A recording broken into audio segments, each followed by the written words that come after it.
Բարի երեկո, Ազատություն TV-ի ուղիղ եթերը լրատվական կենտրոնն է շարունակում։ Առաջիկա րոպեներին դիտեք։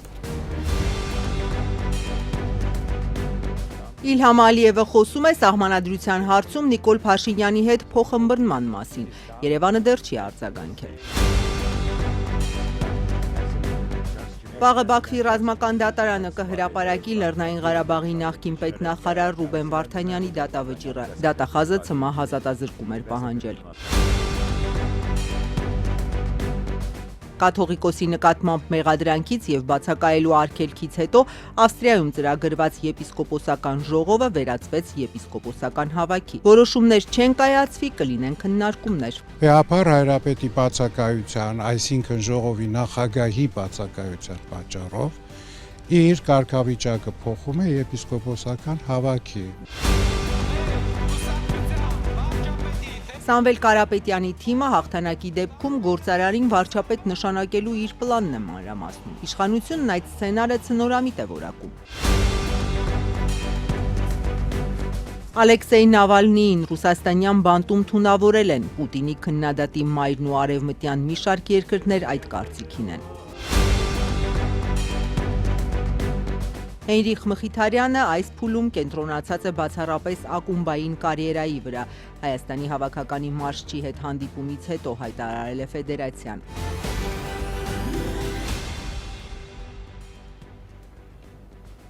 Ադրբեջանի նախագահը ևս մեկ անգամ պնդել է, քանի դեռ Հայաստանի սահմանադրության մեջ կա հղում անկախության հռչակագրին, Բաքուն Երևանի հետ չի կնքի խաղաղության պայմանագիր։ Ընդ որում Ալիևը խոսել է նաև այս հարցում Փաշինյանի հետ փոխըմբռնման մասին։ Իսկ ինչ էին ասում հայաստանցի բանակցողները մինչև այժմ, որ սահմանադրությունը փոխելու շուրջ Բաքվի հետ չեն բանակցում։ Նաև որ նոր սահմանադրության հանրաքվեն ոչ թե Բաքվի պահանջով են ուզում անել, այլ սեփական նախաձեռնությամբ։ Բայց վարչապետը արդեն իր կարծիքը հայտնել է, տեքստում անկախության հռչակագրին հղում չպետք է լինի։ Բաքուն հենց դա էլ ուզում է։ Թեև հայաստանցի պաշտոնյաները մշտապես վստահեցնում են, թե սահմանադրության հարցով ադրբեջանցիների մտահոգությունները չեն ընդունում ու նրանց հետ չեն բանակցում, շաբաթ օրը Ադրբեջանի նախագահը ուղիղ հայտարարեց. երկու երկրների ղեկավարությունը այս հարցում փոխըմբռնում ունի։ Եվ կարծում եմ, որ Հայաստանի և Ադրբեջանի ղեկավարության միջև կա մեծ, այսպես ասած, փոխըմբռնում այն մասին, թե ինչ պետք է արվի և ինչ հաջորդականությամբ։ Ալիևի այս պնդմանը հայկական կողմից արձագանք դեռ չկա, մինչ այս հայ պաշտոնյաները մշտապես շեշտել են, թե նոր սահմանադրության ընդունումը ներքին օրակարգ է։ Մենք չենք ընդունում սա որպես բանակցային օրակարգ և չենք բանակցում սրա շուրջ։ Հաստատված խաղաղության մասին գրեթե ամեն օր հնչող պնդումներին զուգահեռ Ադրբեջանի նախագահը վերահաստատեց. քանի դեռ Հայաստանի սահմանադրությունը չի փոխվել, խաղաղության պայմանագիրը չի ստորագրվի։ Իլհամ Ալիևը կրկին պնդեց, սահմանադրության նախաբանում արդեն 3 տասնամյակ առկա հղումն անկախության հռչակագրին Ադրբեջանի նկատմամբ տարածքային պահանջներ է պարունակում։ Հենց դա չլինի, հաջորդ օրը պաշտոնապես կստորագրվի խաղաղության համաձայնագիրը։ Ալիևն այս հայտարարությունը արեց Մյունխենի անվտանգության համաժողովի պանելային քննարկմանը։ Դրանից հետո նույն քննարկմանը մասնակցող հայաստանցի փորձագետ Ստյոպա Սաֆարյանը հիշեցրեց սահմանադրության նախաբանի վերաբերյալ Հայաստանի սահմանադրական դատարանի որոշումը, ըստ որի մայրօրենքը չի պարունակում որևէ երկրի, այդ թվում Ադրբեջանի նկատմամբ տարածքային պահանջ։ Ադրբեջանի նախագահը առաջարկեց դիմել Վիքիպեդիայի օգնությանը։ Եկեք հիմա ստուգենք Վիկիպեդիայում։ Սահմանադրական դատարանի ոչ մի որոշում ավելի բարձր չէ, քան սահմանադրությունը։ Ես իրավաբան չեմ, բայց նույնիսկ ես գիտեմ դա։ Հետևաբար անկախության հռչակագիրը հանել է Հայաստանի սահմանադրությունից խաղաղության համաձայնագրի ստորագրման միակ մնացած նախապայմանն է։ Կառավարությունը նոր սահմանադրություն ընդունելու որոշում ունի։ Ավելին արդարադատության նախարարը խոստացել է մարտ ամսին տեքստը պատրաստ կլինի։ Թե ինչ որոշում կկայացնեն հռչակագրի հարցով դեռ չեն բացահայտել, բայց վարչապետ Նիկոլ Փաշինյանն իր կարծիքն արդեն հայտնել է. նոր մայրօրենքում անկախության հռչակագրին հղում պետք է չլինի։ Ադրբեջանի նախագահը չբավարարվեց միայն Հայաստանի սահմանադրության մասին մեկնաբանություններով եւ ըստ էության հեգնանքով արձագանքեց Հայաստանի կառավարության նախաձեռնած խաղաղության խաչմերուկ նախագծի կարեւորության մասին հայ փորձագետի հիշեցմանը։ Այսպես կոչված խաղաղության խաչմերուկի վերաբերյալ, գիտեք, երբ նախագահ Թրամփը վերադարձավ, նա սկսեց թրիփը, երբ նախագահ Բայդենը վերադառնա, նա կվերագործարկի ձեր խաղաղության խաչմերուկը։ Ըստ պաշտոնական Երևանի խաղաղության խաչմերուկով Հայաստանը ամբողջությամբ կապաշրջափակվի, բայց անցած շաբաթավերջին Նիկոլ Փաշինյանը պնդեց, փորձ է արվում Հայաստանը դուրս թողնել երկաթուղային ցանցից, միայն այն պատճառով, որ կառավարումը իրականացնում է Ռուսաստանը։ Ձևավորվում է, սա բյուրեղանում է, ես զգում եմ, որ դա բյուրեղանում է, մենք չենք կարողանում, ինչքան էլ խոսում ենք, ինչքան էլ ակտիվ պարզաբանում ենք, մենք տեսնում ենք, որ սա բյուրեղանում է, եւ կողմնակիցները, որ այո, ուրեմն պետք է Հայաստանը շրջանցեք, նկատի ունեմ Նախճեվանից հետո մեծանում է։ Փոխվարչապետ Մեհեր Գրիգորյանը Վաշինգտոնյան համաձայնություններից հետո ասել էր, պայմանավորվածությունները ենթակառուցվածքային ռեգիոնալ ինտեգրացիա են ենթադրում եւ բոլոր հնարավոր կապուղիները պետք է բացվեն։ Հակառակ դեպքում ենթակառուցվածքի ֆրագմենտը չի կատարի այն դերը, չի ունենա այն դերը, որի մասին մենք խոսում ենք։ Արտգործնախարարի տեղակալ Վահան Կոստանյանը անցած շաբաթ Ազատության հետ զրույցում դեռ սպասվող աշխատանքի մասին էր խոսում, որ Հայաստան-Ադրբեջան եւ Հայաստան-Թուրքիա երկաթուղին ոչ միայն գործարկվի, այլ նաեւ մաս դառնա միջազգային տրանզիտային ուղիների։ Այո, դրա հետ կապված կան որոշակի խնդիրներ եւ այդ խնդիրների հասցեագրման ուղղությամբ մենք մեր տարբեր գործընկերների հետ պիտի աշխատանքներ տանենք։ Կարս Նախիջևան 224 կիլոմետրանոց երկաթուղին, որի կառուցման եւ գործարկման դեպքում Հայաստանը կշրջանցվի, մեկնարկել է անցած սեպտեմբերին։ Վարչապետ Նիկոլ Փաշինյանը կարծում է, եթե հայկական երկաթուղու կառավարման իրավունքը վերցնեն ռուսներից եւ այլ երկրի փոխանցեն, Հայաստանի երկաթուղին թուրք-ադրբեջանականի համեմատ կդառնա մրցունակ։ Կա նման երաշխիք, թե սա ընդամենը հայկական կողմի պատկերացումն է։ Քաղաքացիական պայմանագրի քարտուղարը վստահեցրեց, թե ամեն ինչ ծրագրած է։ Մենք չենք գնում գործողությունների, որի վերաբերյալ երաշխիքներ չենք ունենում, եւ եթե վարչապետը խոսել է սրա մասին, եթե մենք մեր ռուս գործընկերների հետ նաեւ քննարկում ենք այս հարցը, ապա այս քննարկումները հենց ձեր նշած երաշխիքների մասին են։ Վարչապետ Նիկոլ Փաշինյանի խոսքով, անգամ եթե ռուսական ներդրումներ արվեն, միևնույն է, ընդհանուր իրադրությունն այնպիսին է, որ անգամ այդ դեպքում Հայաստանի երկաթգծից հնարավոր է չօգտվեն։ Լրանում է այն ժամկետը, երբ ըստ սահմանադրական բարեփոխումների խորհուրդը ղեկավարող արդարադատության նախարարի պետք է պատրաստ լինի նոր սահմանադրության նախագիծը։ Բայց հերթական նիստի մասին հայտնած Սրփուհի Գալյանը դեռ պահում է ինտրիգը։ Անկախության հռչակագիրը հանել-չհանելու հարցը չի պարզաբանվում։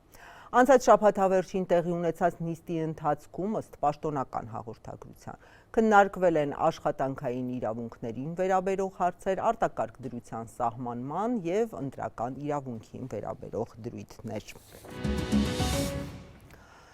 Վաղը Բաքվի ռազմական դատարանը կհրապարակի 2023-ին Հակարիի կամուրջը հատելիս գերեվարված Ռուբեն Վարդանյանի դատավճիռը։ Ադրբեջանի դատախազությունը պահանջում է Լեռնային Ղարաբաղի նախկին պետնախարարին դատապարտել ՑՄԱ ազատազրկման։ Երբևէ զինվորական պաշտոն չզբաղեցրած Վարդանյանին Բաքուն մեղադրում է մի շարք հանցանքների, այդ թվում Ադրբեջանի դեմ պատերազմ ծրագրելու եւ իրագործելու, ահաբեկչության ֆինանսավորման, մարդկանց տեղահանելու մեջ։ Վարդանյանը խոշտանգումների մասին է բարձրաձայնել, 2 անգամ հացադուլ արել։ Ղարաբաղի մյուս նախկին ղեկավարները արդեն դատապարտվել են 20 տարուց մինչև ՑՄԱ ազատազրկման։ Մինչ Ադրբեջանի ղեկավարը անցած շաբաթավերջին ըստ էության բացառել էր, որ ռազմաքաղաքական ղեկավարները ազատ կարձակվեն, հայ պաշտոնյաները շարունակում են պնդել, թե ամեն ինչ անելու են, որ Բաքվում բանտարկված բոլոր 19 հայերը տուն վերադառնան։ Հայ գերիների թեման քննարկվել է նաև հայ եւ ադրբեջանցի փորձագետների մակարդակով անցած շաբաթավերջին Ծաղկաձորում տեղի ունեցած կլոր սեղանի ընթացքում։ Նոյեմբերին Բաքու մեկնած Հայաստանի քաղաքասարակության ներկայացուցիչներին, չնայած նման ցանկությանը, գերիներին տեսակցելու հնարավորություն չտրվեց։ Երկու կողմերն էլ ազատորեն քննարկել են իրենց հուզող հումանիտար հարցերը։ Մեր դեպքում դա իհարկե գերիների հարցներ։ Նորից եմ ուզում շեշտել, որ այս խումբը չունի իրավազորություն որևէ կերպ ազդելու գործընթացների վրա, բայց ունի հանրային կարծիք ձևավորելու, ուստի մենք հերթական անգամ փորձել ենք մեր ադրբեջանցի գործընկերներին բացատրել, ինչու ներկայիս խաղաղության գործընթացների տրամաբանության մեջ չի տեղավորվում գերիների առկայությունը Բաքվում։ Եվ իրենք էլ իրենց կողմից են հումանիտար հարցեր բարձրացրել, օրինակ ականների քարտեզները 90-ականների պատերազմի ժամանակ անհայտ կորած ադրբեջանցիների հանգամանքը, եւ մենք էլ որքանով հասկանում եք, հստակ պատասխաններ չունենք, բայց գոնե փոխադարձ փորձում ենք հասկանալ եւ որոշ ինֆորմացիա ճշտել։ Եթե երկրում տվյալ դեպքում Ադրբեջանում կան ինքնուրույն մտածող մարդիկ, կան մարդիկ, որոնք կարող են հաղորդակցվել որոշումներ կայացնողների հետ, ոչ միգուցե այն ձևով, ինչ որ մենք ենք անում, այսինքն բաց լրատվամիջոցների շնորհիվ կամ քննադատությամբ եւ այլն, նրանք դա անում են ավելի փակ եղանակով, բայց դա չի նշանակում, որ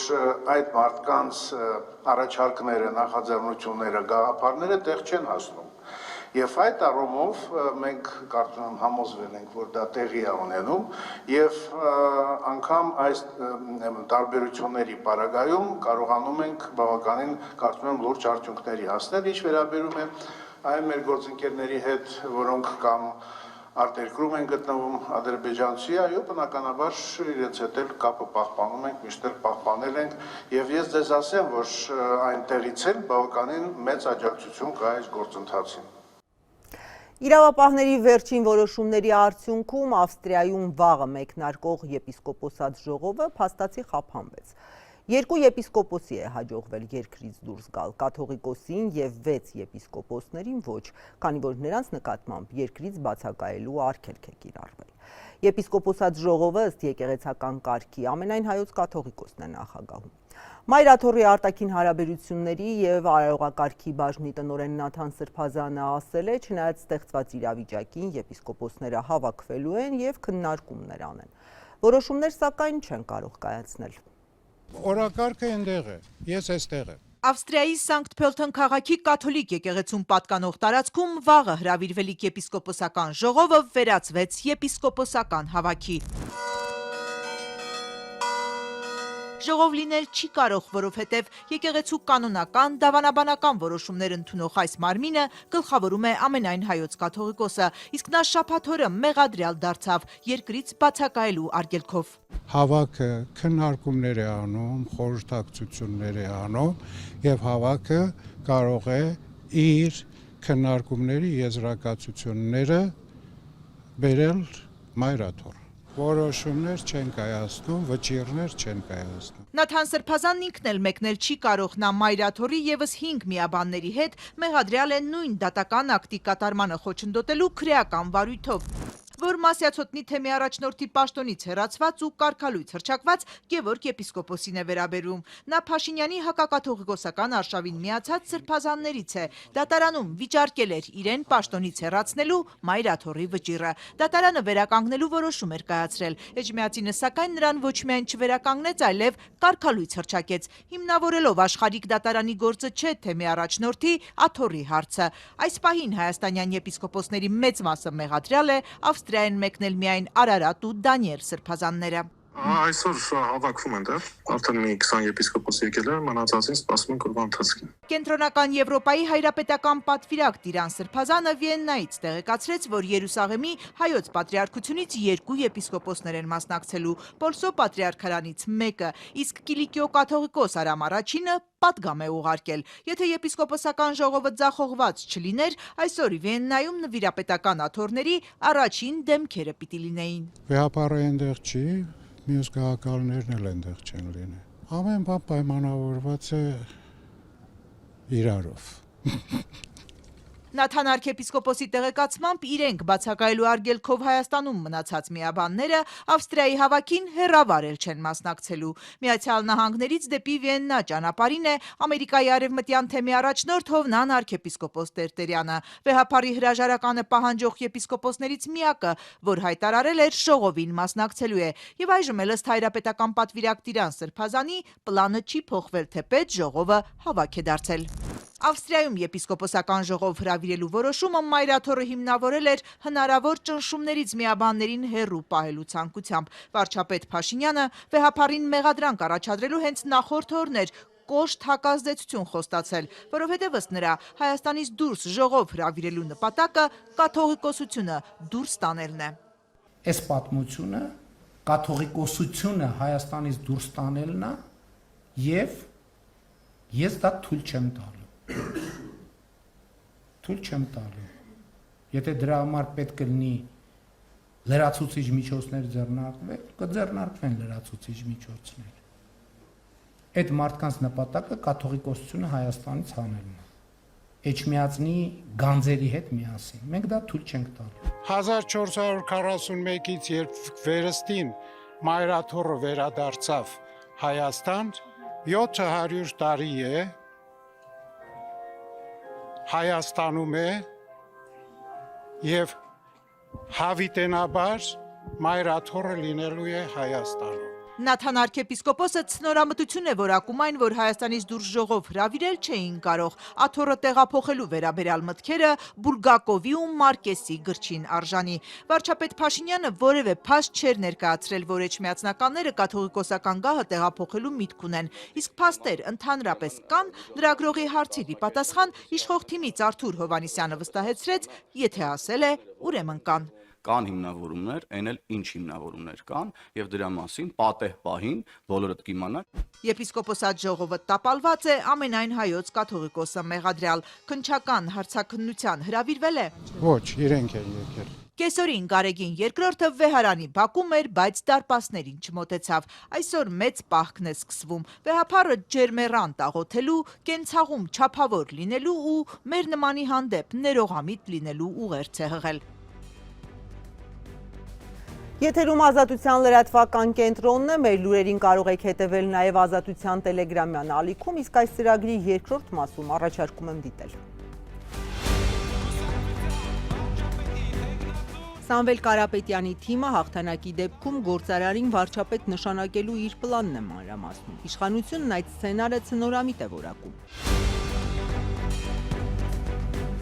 Ալեքսեյ Նավալնիին ռուսաստանյան բանտում թունավորել են, Պուտինի քննադատի մայրն ու արևմտյան մի շարք երկրներ այդ կարծիքին են։ Հենրիխ Մխիթարյանը այս փուլում կենտրոնացած է բացառապես ակումբային կարիերայի վրա, Հայաստանի հավաքականի մարշչի հետ հանդիպումից հետո հայտարարել է ֆեդերացիան։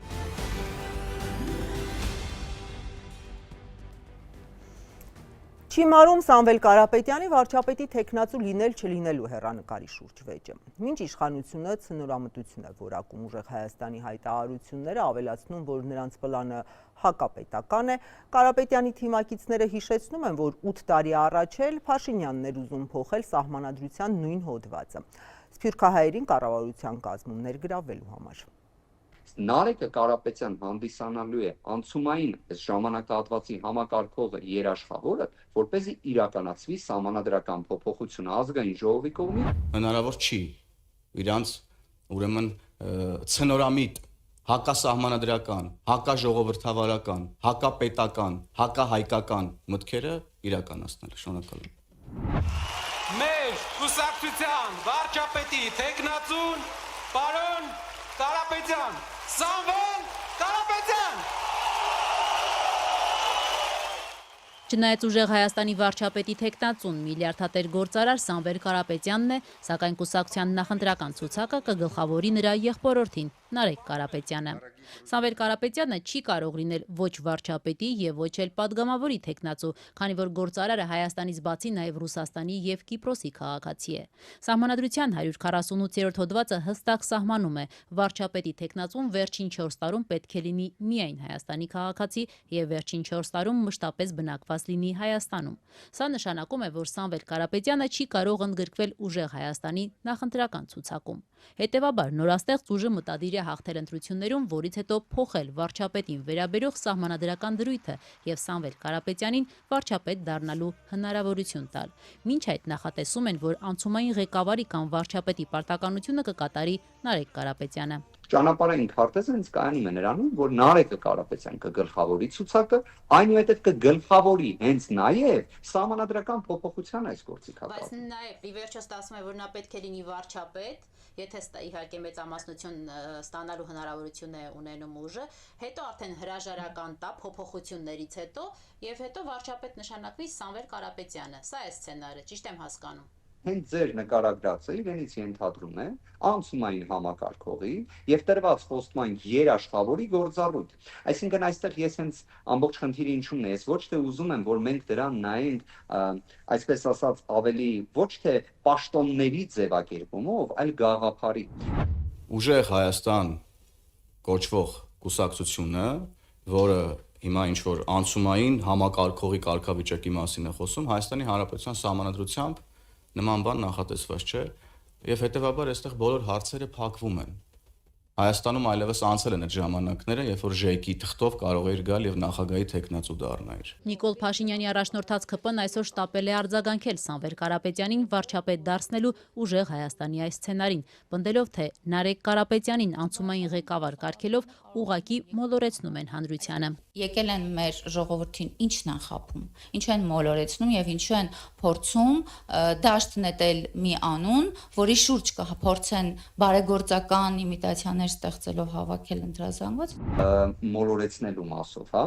ես չեմ տեսել թույլատրելի մի իրավական ռեժիմ, որ օրինակ կուսակցության նախընտրական ծրագրում ներկայացվի, որ Արցախը պետք է լինի հայկական, պետք է Շուշիի եւ Հադրութի դեօկուպացիա իրականացվի, այնուհետև ճիշտ հակառակը կատարվի, այնուհետև ճիշտ հակառակ ձևով նույնիսկ Արցախը ճանաչվի Ադրբեջանի կազմում եւ դրանից հետո խոսել մոլորության մասին։ Արձագանքելով իշխող ԿՊ-ից հնչող քննադատություններին ուժեղ Հայաստանի քաղխորհրդի անդամ Արամ Վարդևանյանը հակադարձում է, իրենք ի տարբերություն այսօրվա իշխանություններին հանրությանը բաց ներկայացնում են իրենց ծրագիրը։ Ինչ վերաբերում է խորհրդանի միջոցով սահմանադրական դրույթը փոխելու իրենց մտադրությանը, ապա ուժեղ Հայաստանի ներկայացուցիչը հիշեցնում է, ոչ վաղ անցյալում դեռևս 2018-ին հենց վարչապետ Նիկոլ Փաշինյանն էր պնդում, որ սահմանադրության 148-րդ հոդվածը պետք է փոխվի։ Դա սահմանադրության 148-րդ հոդվածի դրույթն է։ Սահմանադրական այս դրույթը վնասակար եւ վտանգավոր եմ համարում եւ առաջիկայում պետք է քննարկումներ սկսել Սփյուռքի ներուժը Հայաստանի կառավարման գործում ներգրավելու այս էական խոչընդոտը վերացնելու մասին։ Ինչպես իրավացիորեն ժամանակին հենց Նիկոլ Փաշինյանը նշում էր, որ 148-րդ հոդվածը իսկապես խնդրահարույց հոդված է սահմանադրության մեջ տեղ գտած, այն իր իսկապես անտեղի սահմանափակումներով։ Իդեպ ուժեղ Հայաստանը քարոզարշավի ընթացքում ունենալու է սահմանադրության փոփոխության նախագծի իր տարբերակը, որը կներկայացնի հանրությանը։ Մեր ձևով դեպի ուժեղ Հայաստան։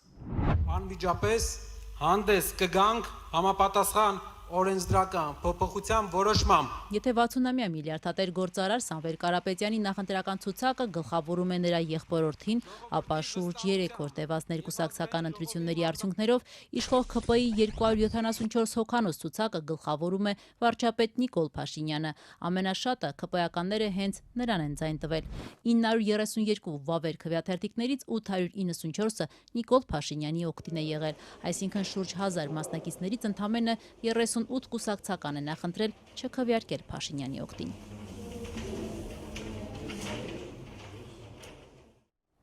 Իդեպ կենտրոնական ընտրական հանձնաժողովը այսօր հրապարակել է ընտրողների թիվը։ Հունիսի 7-ին 2,489,031 քաղաքացի կարող է գնալ ընտրատեղամասեր։ Վերջին տարիներին Հայաստանում ընտրությունները աչքի էին ընկնում ցածր մասնակցությամբ։ Հիմա տեսնենք ինչ է կատարվում Հայաստանից դուրս միջուկային գործարք պատժամիջոցների վերացման դեմ։ Բանակցությունների նոր փուլից առաջ Թեհրանը իր կարմիր գծերն է նախանշում, Վաշինգտոնը իր Միացյալ Նահանգների հռետորաբանության մեջ, սակայն դեռ հնչում է հարցի ռազմական լուծման սցենարը։ Իրանի արտգործնախարարն այսօր Ժնևում հանդիպել է ատոմային էներգիայի միջազգային գործակալության ղեկավար Ռաֆայել Գրոսիի հետ, քննարկելու երկրի միջուկային ծրագրին առնչվող հարցեր։ Հանդիպումը, որից մանրամասներ դեռ չեն հաղորդվում, տեղի ունենում Ժնևում ԱՄՆ-Իրան բանակցություններից մեկ օր առաջ, լուծելու միջուկային ծրագրի շուրջ վեճը եւ կանխելու հնարավոր պատերազմը։ Աբբաս Արաղչին սոցցանցում գրել է, որ սպառնալիքներն Իրանին չեն վախեցնի։ Ես Ժնևում եմ արդար եւ հավասար համաձայնագրի հասնելու իրական գաղափարներով։ Սպառնալիքներին ենթարկվելը չի քննարկվում։ Անցած տարվա 12-օրյա պատերազմից հետո, երբ ԱՄՆ-ն եւ Իսրայելը ռմբակոծեցին Իրանի հիմնական միջուկային օբյեկտները, գործակալությունն Իրանին կոչ է արել թույլ տալ մուտք գործել այդ օբյեկտներ գնահատելու վնասը։ Իրանի արտգործնախարարության խոսնակ Էսմայիլ Բաղային իրնագործակալությանն ասել է, որ ատոմային էներգիայի միջազգային գործակալությունը կարևոր դեր կխաղա Իրանի եւ ԱՄՆ-ի միջև առաջիկա բանակցություններում։ نشست مسقط Ժնևում վաղվա հանդիպումից առաջ Իսլամական հեղափոխության պահապանների կորպուսն այսօր զորավարժություններ է անցկացրել Հորմուզի նեղուցում, որտեղով անցնում է աշխարհում սպառվող նավթի մոտ 20%-ը եւ որտեղ ԱՄՆ-ն արդեն մի քանի շաբաթ մեծ ուժեր է կուտակել, Իրանին սպառնալով ռազմական գործողություններով, եթե գործարքի չգնա։ Իրանական Թասնիմ գործակալության փոխանցմամբ զորավարժությունների նպատակն է ստուգել զորքի պատրաստվածությունը անվտանգության եւ ռազմական հնարավոր սպառնալիքների դեմ։ Մինչ այդ Իրանի փոխարտգործնախարարը հայտարարել էր, թե Իրանը պատրաստ է փոխզիջումների միջուկային ծրագրի շուրջ ԱՄՆ-ի հետ համաձայնության գալու համար, եթե Վաշինգտոնն էլ պատրաստ լինի քննարկել պատժամիջոցները վերացնելու հարցը։ BBC-ին տված հարցազրույցում Մաջիդ Թախտ Ռավանչին շեշտել է, Թեհրանը միակողմանի զիջումների չի գնա եւ հիմա գնդակն ԱՄՆ դաշտում է, որը պետք է ապացուցի, որ ցանկանում է գործարք կնքել։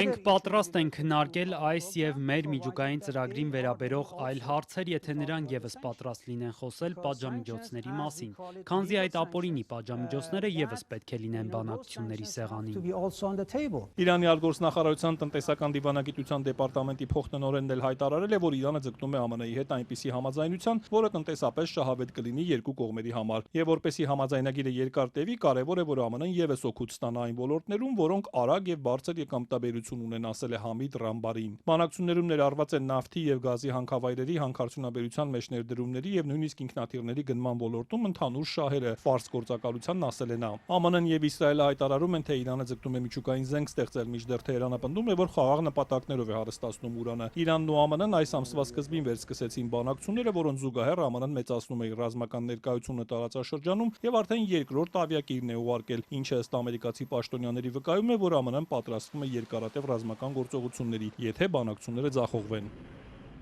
ԱՄՆ պետքարտուղար Մարկո Ռուբիոն այսօր Բուդապեշտում հայտարարել է, որ չնայած Իրանի հետ դժվար կլինի գործարք կնքել, Վաշինգտոնը այդուհանդերձ փորձելու է։ Մենք պետք է հասկանանք, որ Իրանը վերջին հաշվով ղեկավարում են շիա արմատական հոգևորականներ։ Այս մարդիկ քաղաքական որոշումներ են կայացնում բացառապես աստվածաբանության հիման վրա, այնպես որ դժվար է Իրանի հետ գործարք կնքել, սակայն մենք փորձելու ենք։ Իսրայելի վարչապետն էլ երեկ հայտնել է, որ անցած շաբաթ ԱՄՆ նախագահի հետ հանդիպմանն ասել է, Իրանի հետ ցանկացած գործարք պետք է ներառի Իրանի միջուկային ենթակառուցվածքների ապամոնտաժումը, այլ ոչ թե միայն ուրանի հարստացման դադարեցումը։ Բենյամին Նեթանյահուն Դոնալդ Թրամփին նաև ասել է, թե թերահավատ է, որ Իրանի հետ հնարավոր է գործարք կնքել, քանզի չի վստահում նրանց։ Նրանք ստում են եւ խաբում, բայց ես ասացի, եթե համաձայնության պետք է հասնել, ապա այն պետք է ունենա մի քանի բաղադրիչներ, որոնք մեր կարծիքով կարևոր են ոչ միայն Իսրայելի, այլև աշխարհի անվտանգության համար։ Մինչ այդ ԱՄՆ նախագահը հայտարարել էր, թե Իրանում ռեժիմի փոփոխությունը մեջբերում եմ լավագույն բանը կլինի, որ կարող է պատահել այդ երկրում, քանզի մի քանի տասնամյակի ընթացքում իշխանությունների բռնաճնշումների հետևանքով հազարավոր մարդիկ են սպանվել։ Սպիտակ տան ղեկավարը սակայն չի նշել, թե ով կարող է ղեկավարել Իրանը ռեժիմի տապալվելու դեպքում, միայն ասել է, թե կան նման մարդիկ։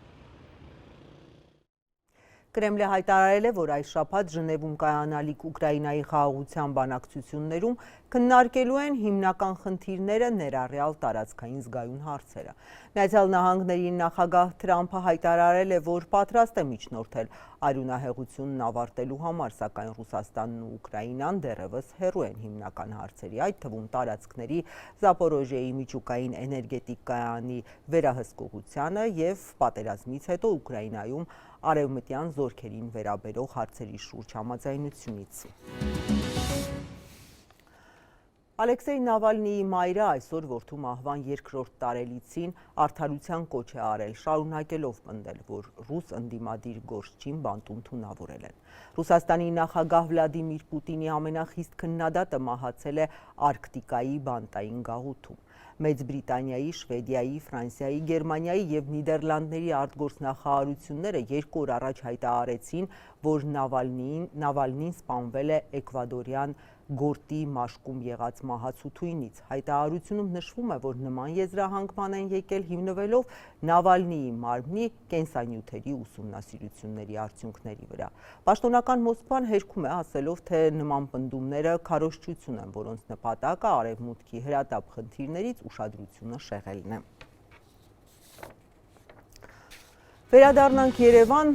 Վերադառնանք Երևան, ձյունը հալվեց, վարորդները Երևանյան փոսերից դուրս չեն գալիս։ Սոցցանցերում իրենց վնասներն են քննարկում, արագ լուծումներ առաջարկում, չտեսնելով պատասխանատուների աշխատանքը, իրենք են իրենց գլխի ճարը տեսնում։ Իսկ ինչով է զբաղված քաղաքապետարանը, հարցը հնչում է։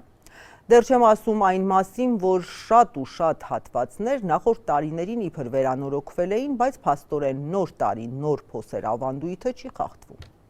Ուրեմն մի շաբաթ առաջ տղաս ջրվեժում գալիս էր առաջի մասիվ,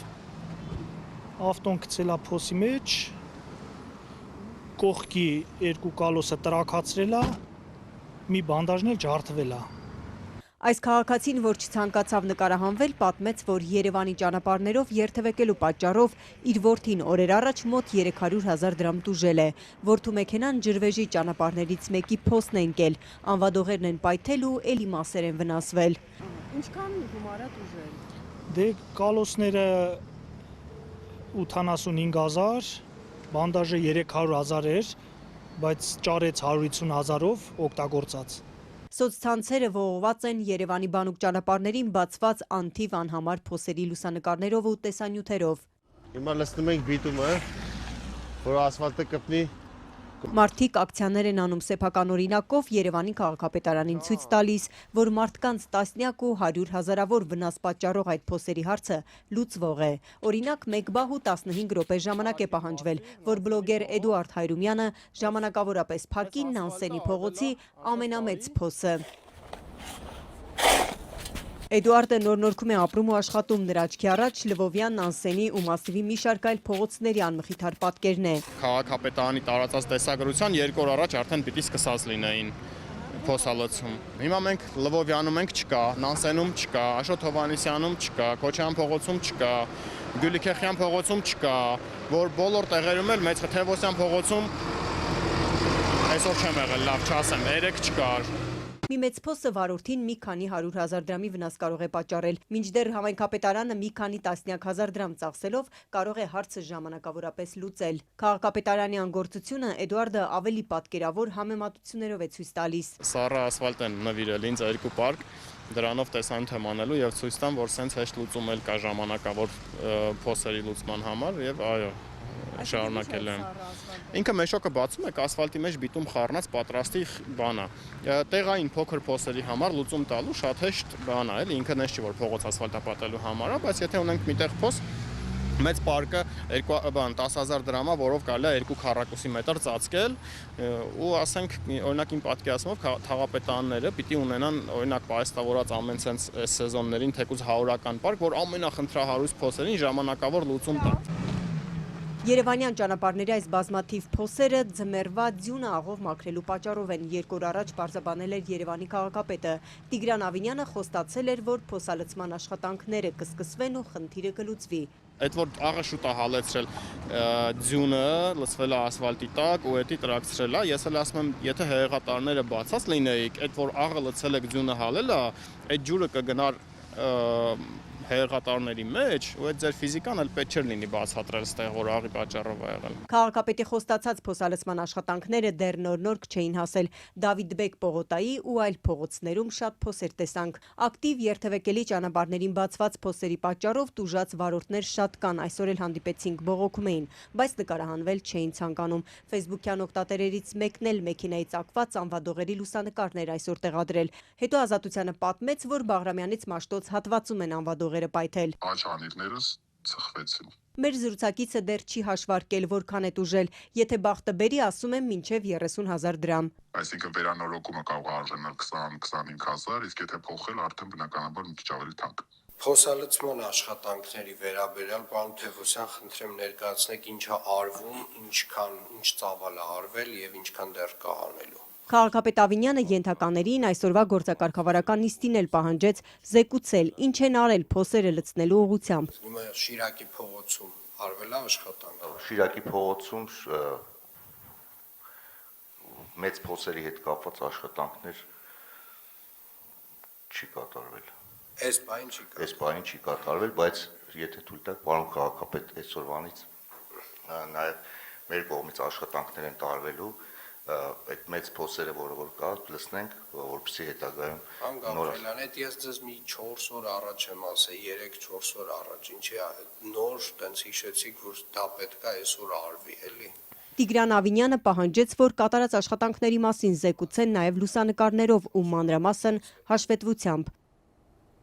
Ինտեր Յուվենտուս խաղից հետո Հայաստանի ազգային հավաքականի գլխավոր մարզիչ Եղիշե Մելիքյանը հանդիպել է հավաքականի նախկին ավագ Միլանի Ինտերի կիսապաշտպան Հենրիխ Մխիթարյանին։ Հայաստանի ընտրանու գլխավոր մարզիչը ավելի վաղ ասել էր շատ կուզեր Մխիթարյանի նման ֆուտբոլիստի տեսնել հավաքականում եւ փորձելու է նրա հետ խոսել։ Արդյոք Մելիքյանը Մխիթարյանին հավաքականում խաղալու առաջարկ է արել, ֆեդերացիան ուղիղ չի ասում, միայն տեղեկացրել են, թե Մխիթարյանը մեջբերեմ վերահաստատել է, որ այս փուլում կենտրոնացած է բացառապես ակումբային կարիերայի վրա։